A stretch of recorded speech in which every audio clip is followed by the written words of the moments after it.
Hello bachcho, let's understand the question first. For the elementary reaction M2N, the rate of disappearances of M increases by a factor of 8 upon doubling the concentration of M.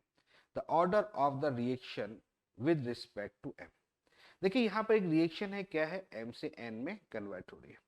तो rate of डिसअपरेंसेस of M, जो rate of डिसअपरेंसेस of M है, increase by the 8 factor, यानी 8 times increase कर रही है। अगर हम rate लिखे तो रेट कैसे लिखेंगे? Rate is directly proportional to M की पावर x ही लिखेंगे। ये बात समझ में आ रही? और यही पूछ रहा है कि अगर 8 टाइम्स हो जाता है कब? जब इसको हम डबल करते हैं। यानी कि अगर हम दो कंडीशन ले लें, चलो मान लेते हैं यहाँ पर दो कंडीशन लेते हैं, R1 इज इक्वल टू के, यहाँ पर लिख देते हैं M की पावर x। सेकेंड वाले केस में 8 टाइम्स हो रहा है, तो यानी कि इसका मतलब 8R1 हो जाएगा, के रहेगा, और यहाँ कितना होगा 2M की पावर x। यही तो होगा, डबल कर दिया।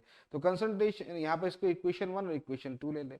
तो इसको अगर सॉल्व करें तो R1 डिवाइड बाई 8R1, जो क्वेश्चन में कह रहा है वही कर रहे हैं, 8 टाइम्स हो गया है डबल करने पर। तो यहाँ से k हो गया, यहाँ पर क्या हो गया M की पावर x, डिवाइड बाई यहाँ पर भी क्या हो जाएगा k, यहाँ भी हो जाएगा M की पावर x इंटू 2 की power x। Clear?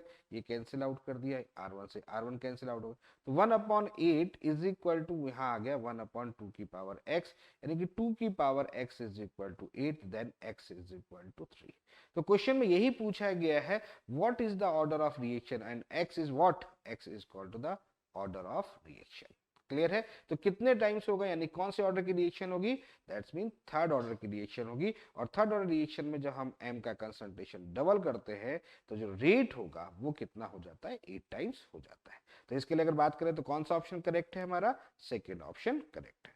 I hope you understand the very well. Okay, thank you, best of luck.